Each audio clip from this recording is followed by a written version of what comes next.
What's going on with Ricochet and WWE, NXT Battleground results, and more TNA crossovers, another new member of the Bloodline confirmed, and more. I'm Luke Owen, and this is the WrestleTalk News. Support WrestleTalk! Give us a subscribe. In case you missed it yesterday, we did a breaking news video here on the WrestleTalk News that covered the rather surprising news that Ricochet was set to leave WWE when his contract expires this summer. We've been saying since late last year here on the channel that 2024 will be the year of wrestling contracts, as both AEW and WWE signed talent to 5-year deals back in 2019. AEW have managed to secure some of their contracts like MJF, as have WWE, who re-signed Finn Balor, Damian Priest, and Seth Rollins over the last couple of months. But there are still some names up in the air. Becky Lynch's contract expired a couple of weeks ago, and she is now officially a free agent. And reports say that Natalya, Chad Gable, Dijak, Humberto Carrillo, and Angel Garza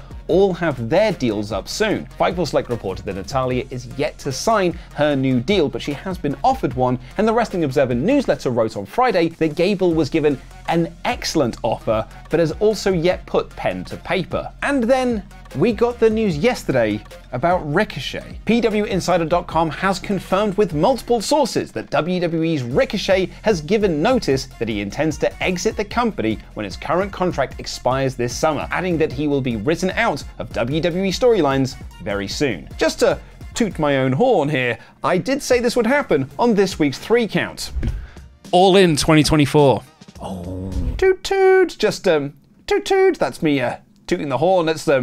Just ignore the bit where I said that I don't think that'll actually happen, though. Fightful Select had previously reported that Ricochet's deal would be up this summer, and the online speculation was that he was likely going to stay with the company due to how hot they are as a promotion, and because his IRL fiancée Samantha Irvin works there as Raw's ring announcer. However, PW Insider were not the only ones to report on this story, as Dave Meltzer reported in his update on F4W Online that according to those close to the situation, everything is up in the air. Okay, so that's one place saying that he is going, and another place that is unsure whether he's going or not. So as usual, it comes to Sean Ross Sapp at Fightful Select to find our middle ground. SRS writes Ricochet is very likely leaving WWE, and the company is preparing as if he is. He adds that we're told within WWE that there is a high likelihood that Ricochet leaves the company, and they expect him to land in AEW. According to SRS, there were those in AEW last week who were under the belief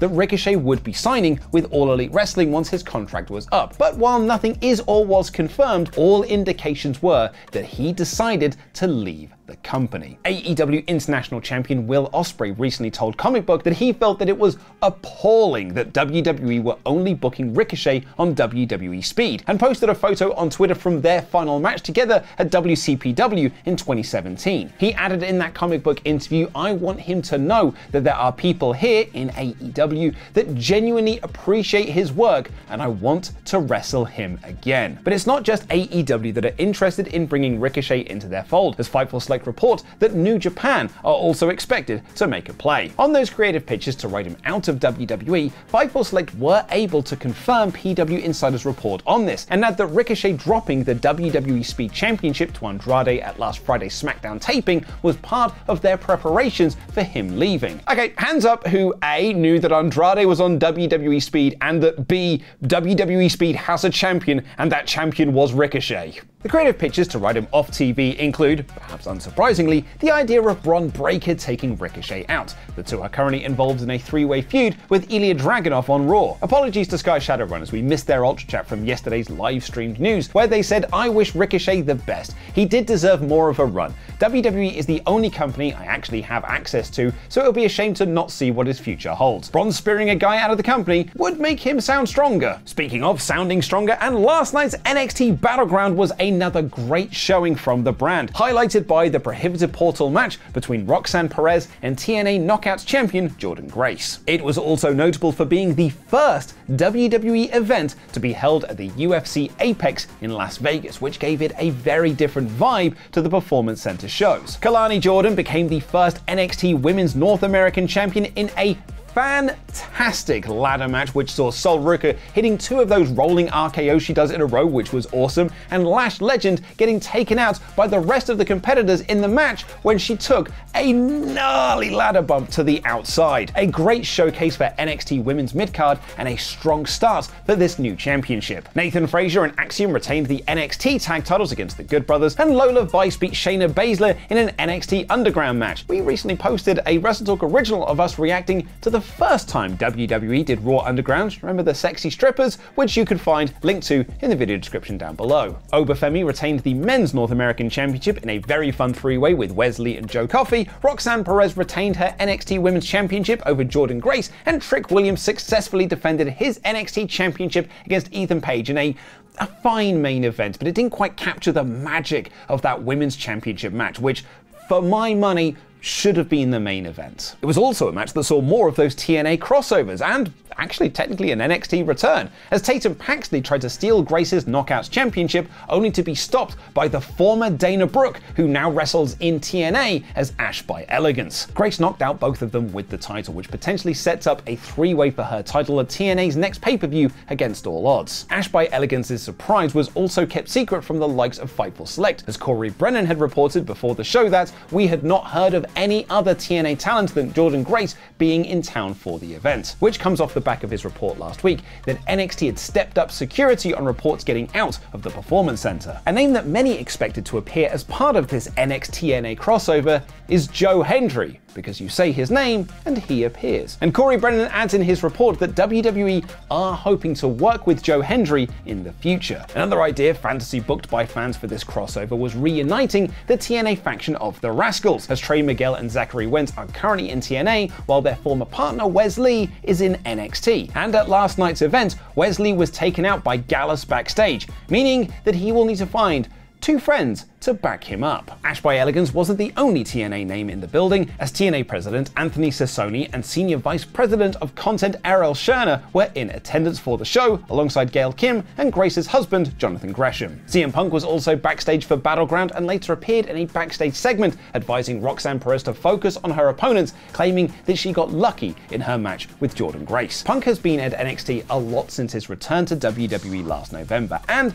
this Tuesday could see another huge main roster name make an appearance, as Cody Rhodes tweeted during the show, thinking of dashing down to Florida this week with a gift and see some old friends, in reference to Ethan Page. NXT ratings have seen a huge rise over the last couple of weeks, even coming close to beating AEW Dynamite in terms of total viewership. And with this week's Dynamite going against the NBA Finals, and WWE teasing that WWE Champion Cody Rhodes might be on the show, it is possible that NXT will quite easily beat Dynamite in the ratings war this week. We saw back in October that when WWE are confident that they can beat AEW Dynamite in the ratings, they load up the shows with huge main roster names. When they went head-to-head last October, WWE had Rhodes appear alongside The Undertaker and John Cena, which paid dividends because they did quite easily beat AEW that week. But it's not all good news for NXT at the moment, because Gigi Dolan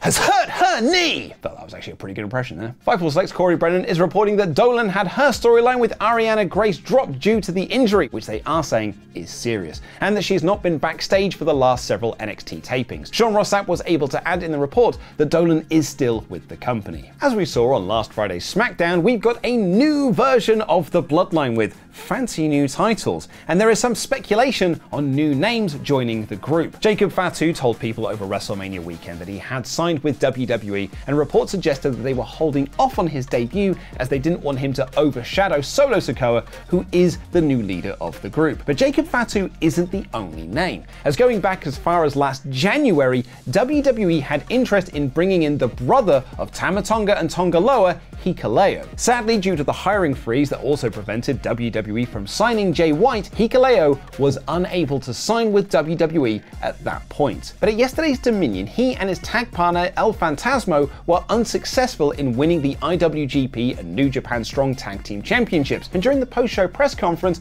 hugged ELP and Jado before walking out, leading to speculation that that was his final match with New Japan, and he could be heading to WWE to join the Bloodline. But before we get out of here, I need to address the controversy from yesterday's 3-count episode, where Ollie Davis and I predicted everyone's WWE Clash at the Castle in 3 words or less / fewer, where I said this. Seth, I think Marshall is his favourite part. Okay, whatever.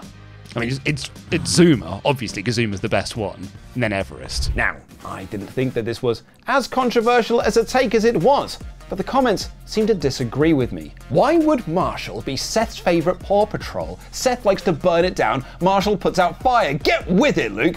Okay, yeah, that's a fair point. Now, Luke, we all know that Marshall is the lovable klutz. Rubble has the most endearing backstory, plus he is on the double. Luke, you come on now. We all saw Sky's backstory from the Mighty movie. I'm not sure we can make bold statements like that. Luke, the best Paw Patrol characters is obviously Tracker. Yeah, in fairness, my kid also loves Tracker, so yeah, he's pretty great, so that's a fair one. Rubble is the best Paw Patrol character. This is not up for debate. Yes, it is up for debate. That's another one for Rubble. Come on, folks. Get some taste, will you? Zuma is the best pup. Look, I'll admit it. In the movies, Zuma gets a decent push, but Rocky is by far the best boy. I actually think that Marshall gets a bigger push than Zuma does in most of the movies, but yeah, Rocky is definitely in the top 3 pups. Come on, Luke. Chase is the best pup. Yeah, that's got some real Cyclops is the best X-Man energy, which would have been a good joke had X-Men 97 not made Cyclops awesome. Everest is without a doubt the best, Luke. Look, I agree with you. I even said that in the episode, but you are all missing the key thing.